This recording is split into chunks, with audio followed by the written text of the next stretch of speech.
Hello and welcome to this taster presentation on GCSE Business. My name's Miss Jordan.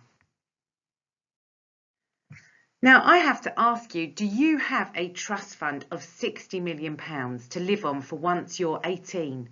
Once you're 18 and you're an adult, have you got £60 million coming to you that is going to be yours to spend on what you're going to need throughout your life?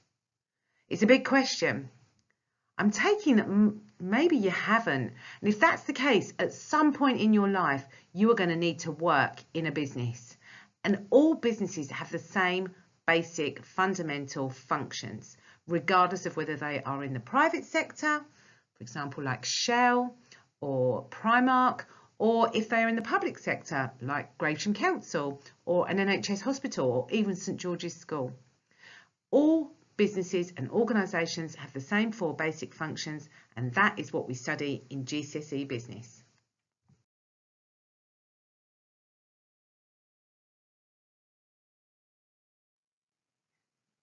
All of the people in these pictures, and some of them you might not recognise, some of them your parents might recognise, from Arnold Schwarzenegger to Lionel Richie.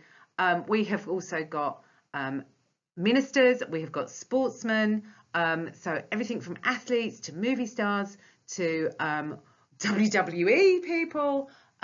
All of these people studied business, and fundamentally business can take you anywhere you want to go, whether that be working for yourself independently as an amazing sportsman, looking at contracts for sponsorship, if that's what you're desiring to be, or whether or not you're looking to manage your career in singing.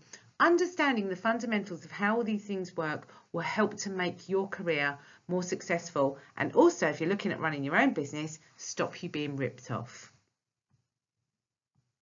What are we going to study over the 2 years of your GCSEs? Well, our first year, we're going to study about businesses in the real world. We're going to find out about ownership, how businesses are set up, might help you to set up your own business in the future. We're then going to look at influences on business, and this is about looking at the wider world and finding out kind of what changes how businesses run their business in terms of the type of products they might develop, and how they react to things, how they manage change. Our next part that we learn is going to be human resources, and this is about people, humans, funnily enough.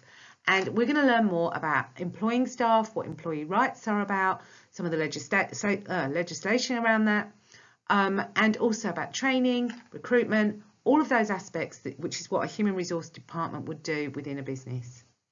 In year 2, we're going to look at operations management. This is looking at kind of how products get made, how they get manufactured, how we source materials for them, and supply chains. We talk a lot about ethics in this as well. We carry on after that with looking at marketing, and we look about how marketing campaigns are developed, market research, how we understand what our customers want and what they need. And we finish off year 2 with finance, and that's looking at how we make money, how we calculate profit, how we calculate our costs, because you can be the most successful business person, most creative, inventive business person ever, but if you can't make your product make money, then it's just a hobby.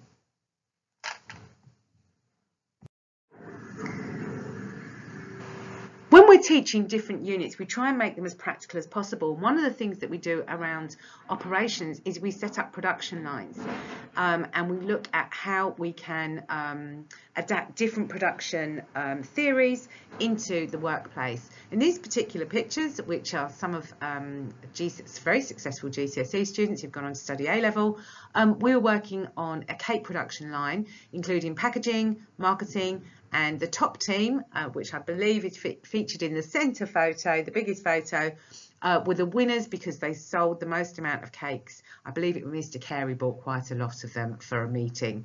But at the end of the day, they went to the person who was a decision maker who could buy the cakes. Now that's a good marketing strategy. Along with doing practical activities in the class where we can, we also run a trip to Thorpe Park. Now, as much as that sounds like it's all rides, and yes, of course, we do get to go on some of the rides, we need to have customer experience.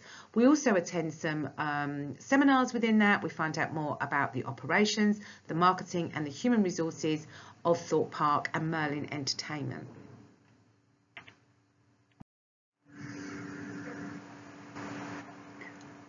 with opportunities to visit Thorpe Park, we try and encourage as many people to possibly come in as guest speakers to actually help you to understand businesses and what people do at work. The myriad of jobs that are available now and jobs that we've not even thought of is something that's really important for business students to understand, because they have a wider understanding of the business world. But fundamentally, we learn more about kind of our careers, our opportunities, and as much as possible, how the theory that we learn in class works in the real world. The skills that we learn in business are about really application and looking at real businesses. So we develop our knowledge in terms of the theory, and then we look to apply that into the context of real businesses, whether that is looking at businesses from guest speakers, or whether that's looking at news articles about things that are happening within the news at the moment to businesses as a result of external influences. We begin to learn to problem solve as well, and we start this as soon as we start the GCSE course through analysing different business problems and how the impacts will affect the business in the longer term. We also develop knowledge of those impacts of world events on businesses and on consumers and consumer trends and buying patterns. And finally, we evaluate information and we give judgment using evidence. This is about recommending what a business should do on the basis of your knowledge and understanding. So you're probably curious as to where business can take you. It can take you pretty much anywhere, particularly at GCSE. Whether you want to go into computer science or mechanical engineering, accounting, finance, economics, psychology, all of these things at GCSE will help you or will give you a path from GCSE business into any of those career options. In terms of specialising at A-level, we offer A-level business at St George's, and obviously that would be a slightly more specialist path, but from GCSE business you could even consider law, you might even consider being a medic. But the options are limitless. As I said at the beginning of this presentation, unless you've got £60 million in the bank in a trust fund gifted to you from your very generous family, at some point or other you will work in a business. Understanding how that works will only help you in life. We're now at the end of this presentation, which I hope you found useful and informative. But if you do have any questions at all, please feel free to email me. I'm Miss Jordan and my email address is jordanc@sgsce.co.uk. No question is too small. If there's anything you would like to discuss, or if you would like to look at the kind of resources that we work with, then I'm very happy to support you and help you in those decisions. Thank you very much for listening.